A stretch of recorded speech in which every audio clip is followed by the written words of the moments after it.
Red car. Hindi ako yan ha. Likod ako dadaan, likod ako dadaan. Ang damo na bang ako.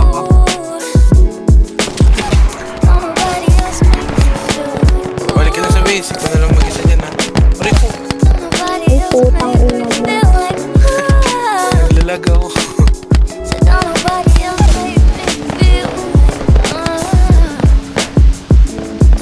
Kung magsusulat na lang din pag-iisipan ko na nakabara kong lihim, paano ba isisinga? Mabulaklak na mensahe, kagat ng prinsipe na sa kabilang ibayo may sinisipat. Parehas lang tayong tinig, ang mga kulog at kidlat. Kasyo hiwalay ating kwarto at mga puno ng agwat. Ano bang klaseng pantasya to? Parang asa alamat. Parang pinagtitripan tayo ng tadhana dalawa. Hiya ko hindi mawala. Di alam ba't sa'yo ganto ko sa iba walang ya. Di alam ba't sa'yo na bobobo natataranta. Gusto ka ang sa auto, bintana nakababa. Music natin nakatodo, ako lang nakagawa. Napasayahin kang tunay ang gusto ko na maging. Kahit nasa syudad tayo, pag andyan ka ay hardin ang paligid. Kahit may onting alangan, pagkat ang lihim ko di mapakawalan. Alam mo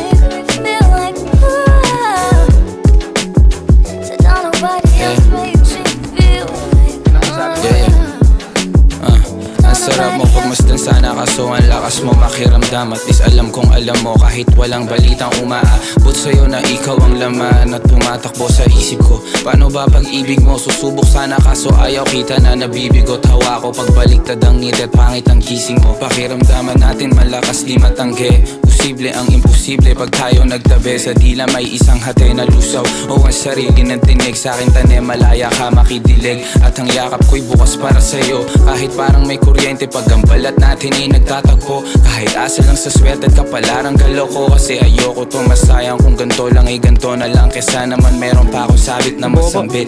Di bali nang hindi tumama kesa na magkamali. Kung alam mo lang